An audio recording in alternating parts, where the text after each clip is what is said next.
पुन्हा एकदा बातमी मराठी स्वागत आहे. अजित पवार यांचे दशक्रिया विधी होणार नाही. अजित पवारांचे पुढचे कोणतेही विधी होणार नाहीत. पवार कुटुंबाला 3 दिवसाचा दशक्रिया विधी उरकले आहेत आणि ते आता होणार नाहीत. 28 जानेवारीला बारामती येथे येत असताना त्यांचे विमान कोसळले होते. या विमानाचा स्फोट जणांचा मृत्यू झाला होता आणि राज्याच्या दिवंगत मुख्यमंत्री अजित पवार यांचे 28 जानेवारीला बारामती विमान अपघातात निधन झाले. 6 जानेवारीला त्यांचा दशक्रिया विधी होणे अपेक्षित होते. मात्र अजित पवार यांचे दशक्रिया विधी घरगुतीत पार पाडणार असल्याची माहिती समोर आली. डबल एकदा अजित पवार यांचे 28 जानेवारीला निधन झाल्यावर दुसऱ्या दिवशी बारामतीच्या विद्या प्रतिष्ठान येथील मैदानात त्यांच्या प्रतिवर शासकीय अंत्यसंस्कार करण्यात आले होते. त्यानंतर लगेच 30 तारखेला अजित पवार यांची अस्थी सावडण्याचा कार्यक्रम पार पडला आणि त्या दिवशी सोनेगाव येथील करा नेरेच्या संगमावर अजित पवार यांच्या अस्थीचे विसर्जन करण्यात आले. यानंतर अजित पवार यांच्या दशक्रिया विधीची चर्चा होणार होती, परंतु तो आता होणार नाही. मात्र तिसऱ्याच दिवशी सर्व विधी पार पडले असून पुढील सर्व विधी घरगुतीच पूर्ण होतील असेही कुटुंबियाने सांगितलेले आहे. कुटुंबियांची अस्थी विसर्जनाची वेळी आवश्यक ते सर्व विधी पूर्ण केले आहेत. त्यामुळे आता 10व्या किंवा 13व्या दिवसाचा कोणताही सार्वजनिक किंवा धार्मिक विधी आयोजित केला जाणार नाही. या सगळ्यावर अजित पवार यांच्या कुटुंबियांकडून अद्याप कोणतीही प्रतिक्रिया आलेली नाही. उपमुख्यमंत्री सुनेत्रा पवार, पार्थ पवार किंवा जय पवार यांनी याबाबत कोणतीही माहिती दिलेली नाही.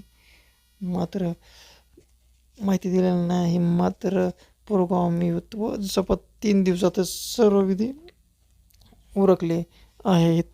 दरम्यान आज बारामतीच्या काटेवाडी येथील अजित पवार यांच्या निवासस्थानावर सातवनपर भेटीचा कार्यक्रम आयोजित करण्यात आला आहे.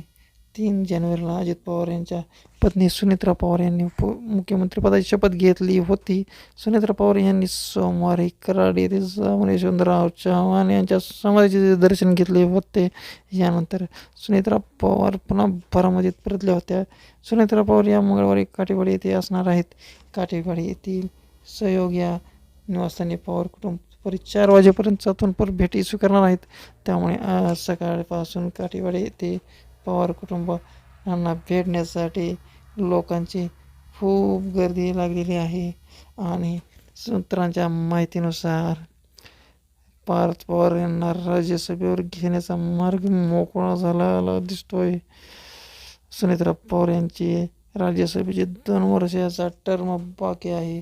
सुनेत्रा पवार यांच्या राज्यसभेची मुदत 4 जुलै 2028ला संपणार होती. मात्र ही जागा आता रिकामी झाली आहे. पार्थ पवार यांना राज्यसभेची 6 वर्षाची पूर्ण टर्म असलेल्या जागेवर पाटील जाण्याची शक्यता आहे अशी सूत्राच्या माहितीनुसार कळते.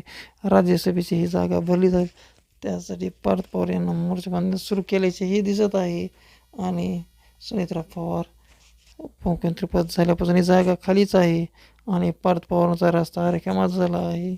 आणि मित्रांनो, राज्यसभेची पार्थ पवार घेतल्याच्या नंतर काही अडचण नाही. पार्थ पवार राज्यसभेवर नक्की जाणार याची सूत्रानुसार माहिती तर मिळालीच आहे, परंतु राज्यसभेत जाण्याचा मार्ग मोकळाही झाला आहे. आता सगळीकडून एकच चर्चा आहे, पार्थ पवारला राज्यसभेवर घ्या. सुनेत्रा पवार यांना उपमुख्यमंत्रीपद दिल्याच्या नंतरही सर्व काही मोकळं झालेलं आहे. तर मित्रांनो, कशी वाटली आपली PWM बातमी मराठी मॉडर्न न्यूज. अशाच नवनवीन न्यूज पाहण्यासाठी चॅनलला सबस्क्राईब नक्की करा आणि कमेंट्समध्ये सांगा कसं आहे वाटली. तर धन्यवाद मित्रांनो.